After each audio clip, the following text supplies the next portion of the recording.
today we're going to talk about the foreign exchange market and exchange rates. So the foreign exchange market is basically the market where people who want to sell a currency and people who want to buy a currency come together. So just like any other market, it's a supply and demand graph. Whenever you hear the word market, think supply and demand. So here we have a picture of the foreign exchange market. We've got our demand for a currency and our supply for a currency, as you can see. On the y-axis, we have the price of the currency in terms of another currency. So in this case, we're doing the market for dollars here. So I'm doing the price of dollars in terms of euros. And then here we have the quantity of dollars on the x-axis. So for example, the price of dollars in terms of euros would be that dollars, let's say that you can get $1 for €1 and 50 euro cents, so 1.5 euros would be the price of $1. And so if the exchange rate, if the equilibrium between the supply of dollars and the demand of dollars meets here, and that happens to be at a price of 1.5 euros, then the exchange rate would be $1 is equal to 1.5 euros, and there would be a certain quantity of dollars that gets sold when that's the case. So exchange rates have three basic systems in which they can work. There can be fixed exchange rates. There can be floating exchange rates, which would be basically like a free market for exchange rates. And there can be also managed exchange rates. So what's a fixed exchange rate? A fixed exchange rate is simply one where the value of the currency is what's called pegged, or set to be a certain ratio to either another currency or to a bundle of currencies, or maybe to the price of a certain asset such as gold. So for example, during a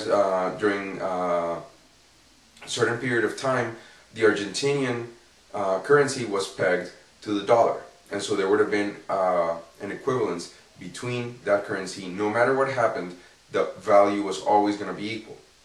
So the price of that currency was not going to change. It was not in terms of the dollar. It was always going to be equal to X dollars. And with the example we use here with the euros and the dollars, let's say that the dollar, we decided to peg it to the euro. In that case, we could say, well, we're going to make it so that the value of $1 is always equal to 1.5 euros.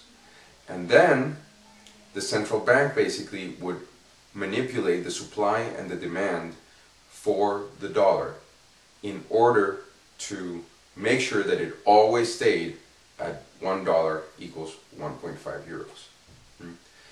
And again, that would be with the central bank using basically its reserves of money in order to either sell dollars or buy dollars. And by doing that, they can affect the supply and demand, and they would make sure that the price always stays at 1.5. So if something happened, if people suddenly started demanding more dollars, which would tend to increase the price if nothing else happened, then the central bank would start supplying more dollars and shifting out the supply curve. That would keep the price at 1.5. Then we have, as I said, the floating exchange rates or flexible exchange rates. Those are a case where the central bank doesn't intervene and the currency isn't pegged, and it's whatever the price is, whatever it happens to be in the free market. And then we have managed exchange rates.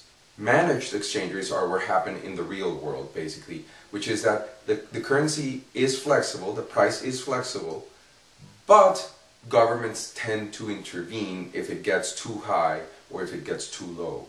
So if the currency gets too strong, then the central bank will try to do something to lower the value, and if the currency gets too weak, then the central bank will do something to try to raise the value. In either case, it's still a system that operates within a certain boundary. So there would be like an upper boundary here and a lower boundary here, and somewhere between there, if the price could fluctuate. But then if it goes too far in one direction, then the central bank will step in, and that's the most common real world system. Managed exchange rates as opposed to floating or fixed tend to be the norm.